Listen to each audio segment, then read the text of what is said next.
Olá, meninos e meninas. Vamos então para a aula de Tempere Revenido.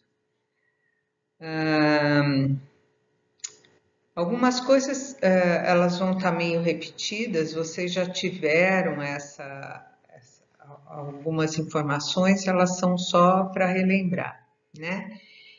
Então vocês vão notar, falar, pô, isso aqui eu já sei.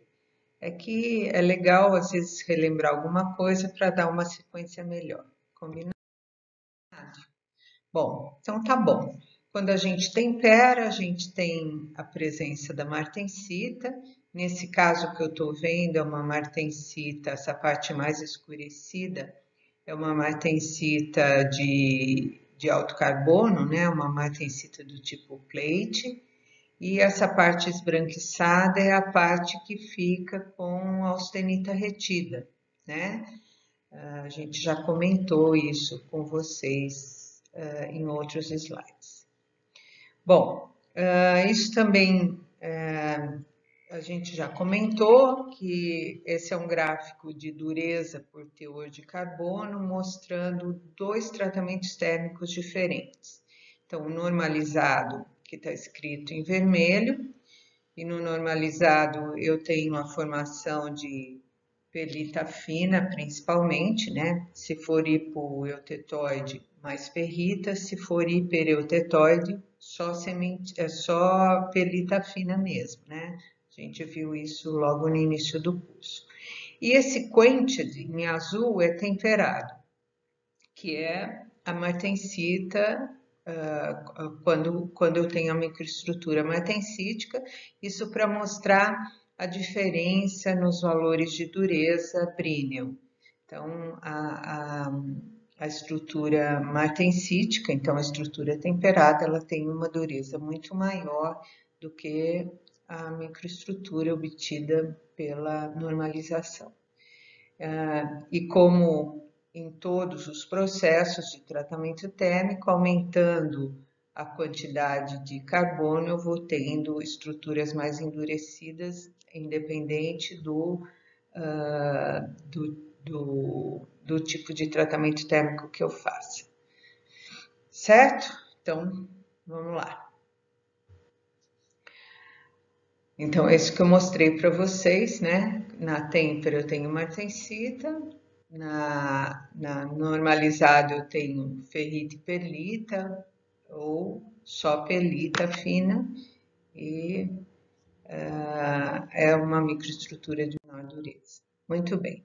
Aqui eu estou mostrando um gráfico CCT, né? Cooling Continuous Transformation, e mostrando que se eu fizer esse resfriamento numa estrutura redonda aí, que vocês estão vendo F mais P, né? Essa barra redonda, o centro ele vai sempre esfriar numa curva de resfriamento mais lenta do que a superfície.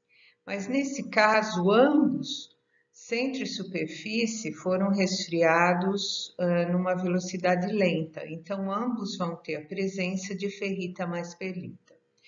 Para que eu tenha martensita, eu preciso vencer, né? Preciso usar velocidades de resfriamento que cruzem o MS sem cruzar essas temperaturas, essas curvas CCT, né?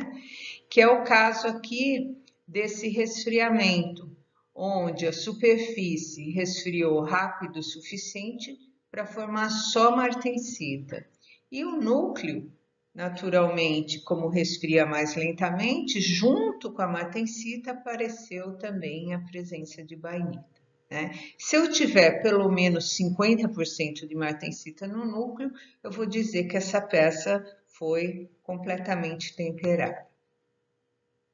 E aqui, nessa outra situação, em que a superfície e o centro, a superfície teve um resfriamento um pouco mais lento, o centro também, Então, no centro, eu vou ter uma mistureba de coisas, né? Porque se vocês olharem o início lá, quando ele começa a cruzar a curva CCT, ele passa na região da ferrita, depois ele passa na região da pelita, depois ele passa na região da bainita, e ó, ele não cruzou a linha de fim de transformação, então ele vai ter um pouquinho de martensita ainda.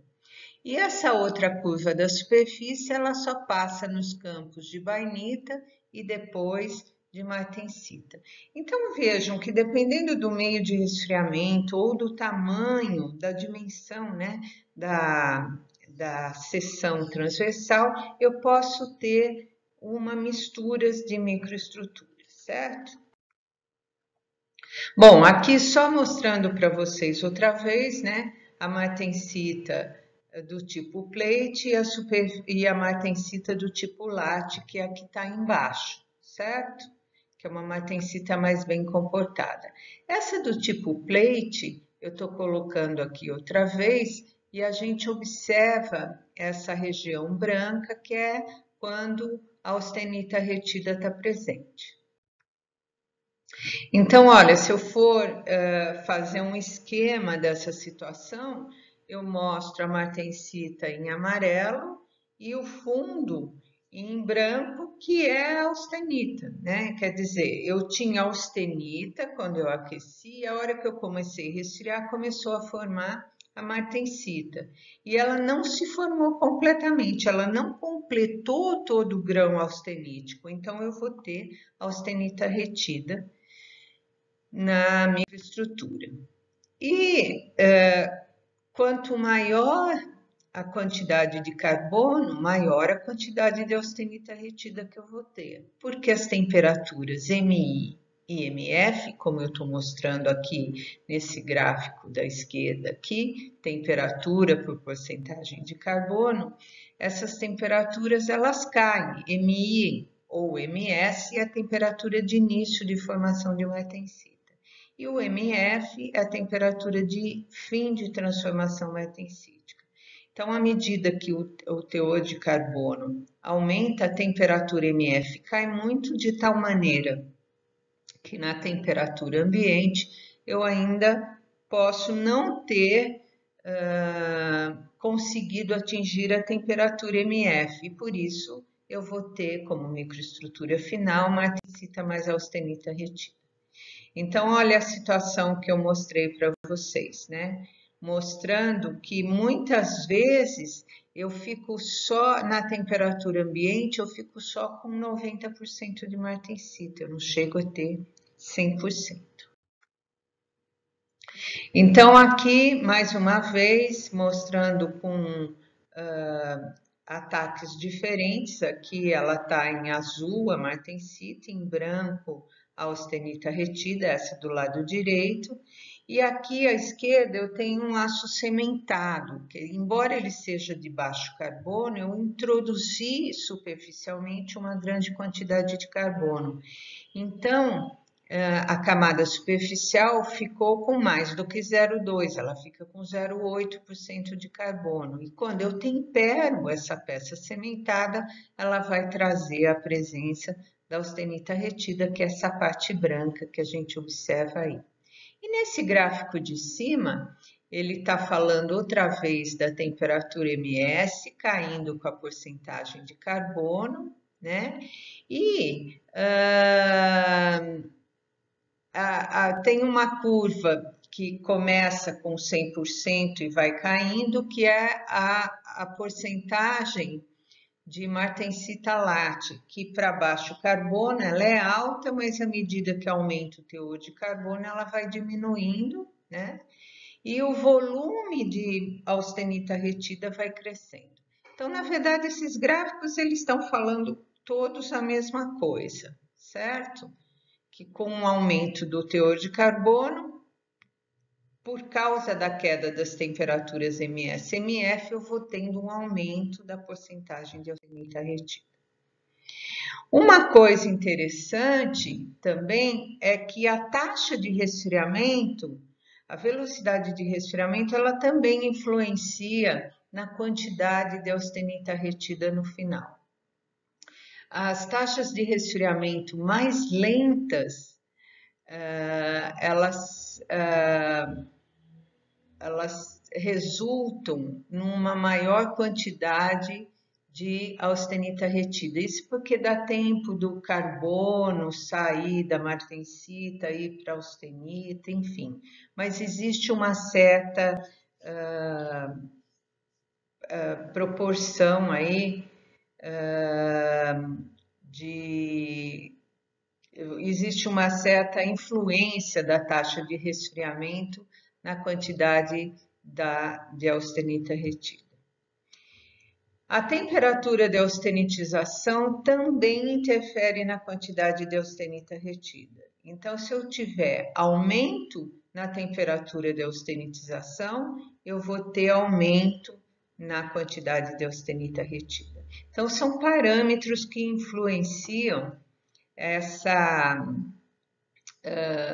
a austenita retida, né? Composição, taxa de resfriamento, temperatura de austenitização. Elas têm influência. Bom, aí está explicando por que isso acontece, né? O fenômeno pode ser atribuído ao mecanismo de transformação de fase, se o movimento das discordâncias é o principal mecanismo da transformação de fase martensítica, as discordâncias captam alguns átomos de carbono da matriz e, consequentemente, a concentração na interface austenita-martensita aumenta e, com isso, eu vou ter um aumento da temperatura MS. Não se preocupem muito, é porque algumas pessoas ficam tentando entender por que isso acontece. Tá? Essa é uma explicação de ciência dos materiais, por que isso acontece. Os átomos de carbono entre as camadas de martensita, portanto, fixam as discordâncias e atuam como um obstáculo aos seus movimentos. Como resultado, alguma austenita retida permanecerá entre as camadas de martensita, uma vez que a transformação é interrompida. Essas discordâncias são fixadas pelos átomos de carbono. Bom, com isso, então, para que a austenita saia, é necessário fazer tratamento sub-zero, a fim de atingir a temperatura MS. E para isso eu posso usar tanto nitrogênio líquido, gelo seco, hélio líquido, enfim. Tem várias combinações. O nitrogênio líquido é menos 196, não menos 176, como está escrito aí, tá? Eu corrigi, não sei por que não saiu. Enfim, quando eu mergulho no nitrogênio líquido, eu atinjo temperaturas baixas e aí eu vou obter a transformação final da austenita para martensita. Tem alguns exemplos aqui de peças que são temperadas, né? A roda de trem do lado esquerdo, olha como ela é temperada. São colocadas uma em cima da outra e esse bloco inteiro resfria. Alguns eixos, importante que o eixo deve sempre ser colocado, peças assim, colocadas de pé, né? Porque senão ele tende a fletir. Cilindros de gás, esses cilindros para oxigênio, mesmo o bujão de gás, eles são temperados. Várias peças aí mostrando como é que o resfriamento acontece. Esse é um resfriamento interessante, é chamado de press quenching, porque ele tem uma prensa, né? Essa peça esquerda aqui é um tipo de uma coroa, né? Do par coroa-pinhão, e essa prensa, a função dela é manter presa a peça durante o resfriamento para que a quantidade de deformação seja bem pequena. Então, essa prensa, ela segura, né? Essa peça vermelha aí, ela é colocada na prensa, vem uma parte superior que fixa e esse conjunto todo resfria, certo? Bom, outros dispositivos para têmpera, sempre com o cuidado para manter a deformação no mínimo possível, né? Porque a gente já viu que quando a gente tempera, deforma, não tem jeito mesmo, né? Você tem transformação com aumento de volume, você vai sofrer a parte que está se transformando antes, está dando, o resfriamento não é completamente homogêneo, vai ter uma tendência à deformação. Tem tempera ao ar, que são para aços que têm alta temperabilidade, então é um jeito de você manter as distorções no mínimo possível. Então, tem aí peças grandes, são algumas matrizes temperadas ao ar. Lembram que eu falei para vocês que a têmpera leva a distorção, modificação de forma?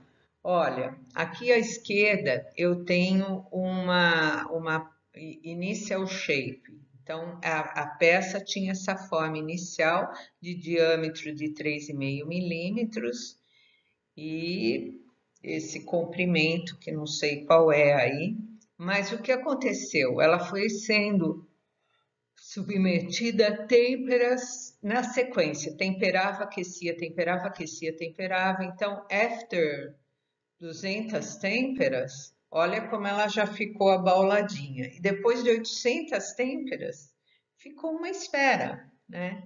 Uma coisa assim de doido você imaginar que isso pode acontecer só aquecendo e resfriando.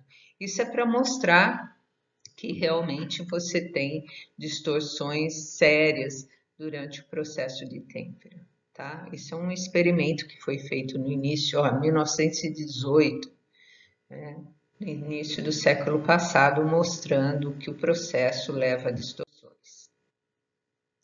Bom, quando você quer diminuir as distorções, o que a gente faz é usar a martêmpera, que é um tratamento térmico que consiste em você utilizar um banho intermediário para igualar a temperatura de núcleo e superfície. Então, a martêmpera é muito utilizada para peças de grandes dimensões ou que tenham uma tendência a sofrer distorções mais fortemente. Tá? E a austêmpera, eu já tinha falado para vocês, é um tratamento que a gente visa obter a bainita, certo? E a bainita inferior, né? Eu já falei isso para vocês. Algumas peças são austemperadas, por exemplo, gancho de cinto de segurança. A bainita ela tem uma grande capacidade elástica e ela não é frágil. E por isso é possível, é necessário que seja austemperado, porque na hora que dá batida, que dá o tranco no gancho do cinto de segurança, ele não pode trincar, né? Senão ele perde essa função protetiva que ele tem. Então, ele é austemperado. Então, vamos lá. Problemas práticos no resfriamento convencional e têmpera. A peça ou a parte poderá apresentar empenamento ou fissuras devido ao resfriamento não uniforme. A parte externa esfria mais rapidamente, transformando-se em martensita antes da parte interna. Durante o curto tempo em que as partes externa e interna estão com diferentes microestruturas, porque a superfície já começou a se transformar e o centro não, aparecem tensões mecânicas consideráveis. A região que contém a martensita é frágil e pode trincar. Então, os tratamentos de Austemper e Martempera vieram para solucionar esses problemas. Então, na martêmpera, o resfriamento é temporariamente interrompido, criando um passo isotérmico, no qual, de maneira que toda a peça atinja a mesma temperatura, e a seguir o resfriamento é feito lentamente, de forma que a martensita se forme uniformemente através de toda a peça. E um revenido final, que é o que nós vamos comentar já já, é o que vai da dutilidade necessária. Então, olha só, eu tenho aqui um esquema disso. Superfície e centro estão resfriando em velocidades de resfriamento diferentes. Nesse banho isotérmico que eu deixo um tempo, centro e superfície vão se igualar em termos de temperatura. E aí eu faço uma transformação, um resfriamento mais lento, muitas vezes pode ser até ao ar, em que a transformação se dá homogeneamente na superfície e no centro. Com isso eu vou formar martensita. E aí eu submeto a um outro aquecimento para fazer o revenido e eu vou ter como microestrutura final martensita revenida, certo? Bom, qual que é a diferença entre um e outro? Bom, na esquerda eu tenho um desenho de uma têmpera convencional, que utiliza óleo, polímero, água, soluções de sais, mostrando, né, que as transformações de superfície e centro vão acontecer em tempos diferentes, né? Aqui à direita, a martêmpera que usa sal ou óleo, um óleo quente, para que esse banho isotérmico consiga igualar as temperaturas de núcleo e superfície. E depois é feito um revenido. Bom, a austêmpera, como eu disse, é outra alternativa para evitar distorções e trincas, e ela é um tratamento isotérmico, ela é inteiramente isotérmico, porque eu deixo todo o tempo necessário para que a bainita se forme a partir e não reste mais nenhuma austenita. Então, nesse processo, o procedimento é parecido com a martêmpera. Entretanto, a fase isotérmica é prolongada até que ocorra a completa transformação em bainita. O que é a bainita? Essa é uma microestrutura formada por ferrita e cementita, mas que não é lamelar, e por isso que ela não chama pelita, certo? Ela é diferente. O resfriamento subsequente não vai gerar martensita, porque eu deixei tempo necessário para que houvesse a transformação total. Não existe a fase de reaquecimento, ou seja, eu não preciso fazer revenido na bainita. E por isso é um processo relativamente barato e é feito com sal ou com óleo quente, tá? Então tá aqui o esquema da austêmpera, em que centro e superfície eles vão resfriando de maneira diferente, mas eles vão atingir a mesma temperatura e vão sofrer uma transformação bainítica. Bom, então agora vamos ver o revenido. A gente falou da têmpera, falou da austêmpera, da martêmpera. A austêmpera não precisa de revenido, mas toda vez que eu formo uma martensita, eu vou precisar revenir, certo? Então, eu revenido. No estágio temperado, a martensita, além de ser mais dura, é tão frágil que não pode ser utilizado na maioria das aplicações. Quando é que pode ser utilizada só a martensita sem revenir? Quando eu tenho aços de muito baixo carbono. Desculpa, gente. Que a martensita que forma é uma martensita do tipo latte e uma quantidade menor de martensita. Então, e como as temperaturas, elas são MS e MF, elas são altas, até chegar na temperatura ambiente, é como se eu estivesse fazendo um revenido nelas. Então, muitas vezes eu posso não fazer o revenido, tá? Mas nessas condições específicas. Nas outras condições, as tensões internas foram introduzidas durante a têmpera, têm um efeito de enfraquecimento, certo? E com isso, a dutilidade e a tenacidade só podem ser aprimoradas se eu conseguir aliviar essas tensões através de um tratamento de revenido. Como é que eu faço o tratamento de revenido? Ele é conseguido através do aquecimento do aço que já está com a microestrutura martensítica até uma temperatura abaixo do eutetoide durante um intervalo de tempo específico. A martensita, que é tetragonal de corpo centrado, então ela é monofásica, que está supersaturada em carbono, vai se transformar em martensita revenida, que no final das contas vai ser uma ferrita mais uma sementita, certo? Quando eu faço o revenido, eu vou tendendo a tirar o carbono da martensita e ela vai tendendo a se transformar em ferrita e o carbono que saiu da martensita vai formar sementita.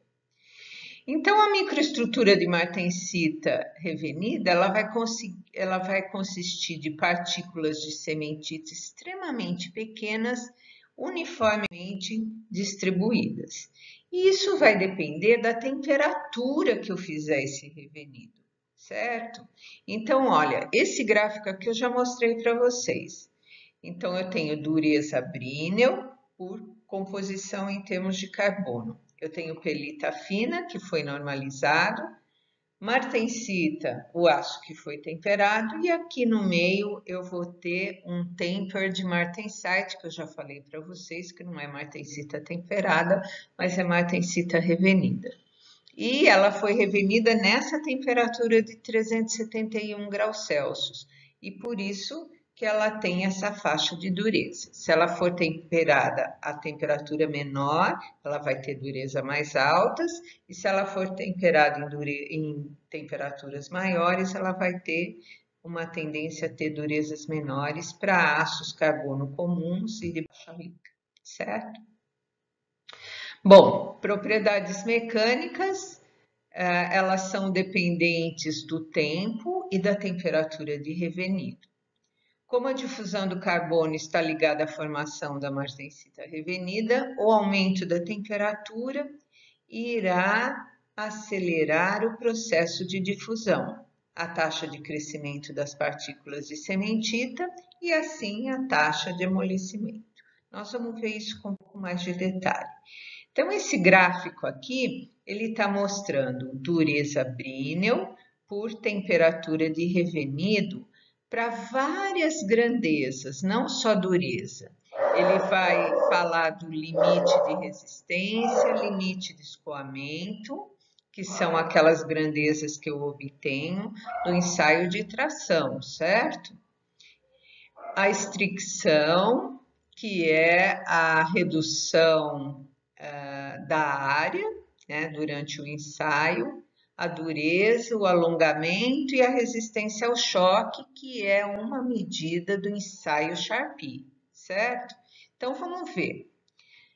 Se a temperatura do revenido é feita em temperaturas baixas, se o revenido é feito em temperaturas baixas de revenido, eu vou ter alongamentos pequenos, resistência a choque pequena, porque a dureza é alta, o limite de resistência é alto e o limite de escoamento é alto. À medida que eu vou aumentando a temperatura do revenido, que o revenido vai se intensificando, a difusão do carbono vai acontecendo de maneira mais efetiva, eu vou tendo uma diminuição da dureza. E com essa diminuição da dureza, eu vou tendo uma queda do limite da resistência, uma queda na tensão de escoamento, um aumento na resistência a choque, um aumento na estricção e um aumento no alongamento, né? Então, vejam, por isso que as propriedades mecânicas, elas são função da temperatura e do tempo de revenido, tá? Com o aumento do tempo, a dureza diminui, o que corresponde a um crescimento e coalescência das partículas de sementita. Nós vamos ver, ó, conforme eu vou aquecendo, a martensita, que é uma caixa de sapato, ela vai perdendo carbono, e conforme ela vai perdendo carbono, ela vai tentando a ficar mais cúbica. Esse carbono que saiu vai formando carboneto, né, a sementita, e com isso dependendo de como ela vai se alojando, né? Ela vai primeiro em partículas bem pequenas, então a dureza não cai tanto, mas à medida que a temperatura do revenido sobe, essas partículas vão ficando maiores e com isso a dureza vai caindo ainda mais. E se eu usar temperatura alta, eu vou transformar essa martensita, bem alta, eu vou transformar essa martensita numa ferrita mais cementita, do tipo que eu obtenho na esferoidização. Então, ela vai ficando bolinhas de cementita. Mas, professora, para que eu vou fazer isso se eu queria uma microestrutura dura? Lógico, se você quer uma microestrutura dura, faça revenidos a mais baixa temperatura.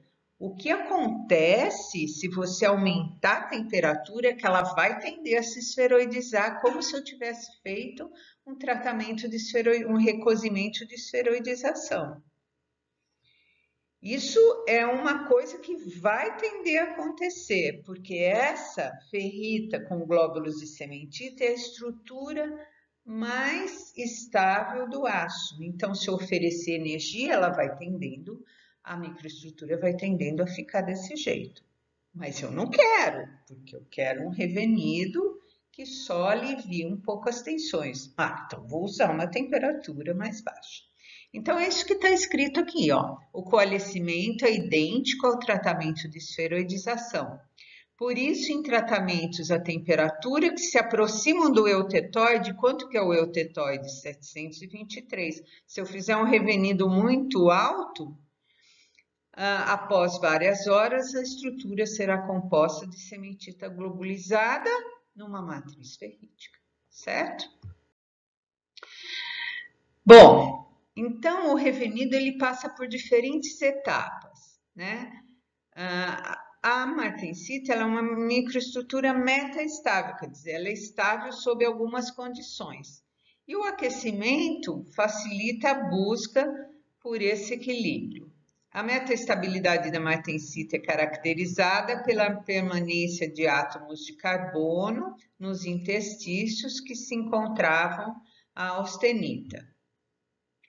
Com aquecimento, fornece-se energia para a difusão e o carbono sai da supersaturação, precipitando-se como carbonetos.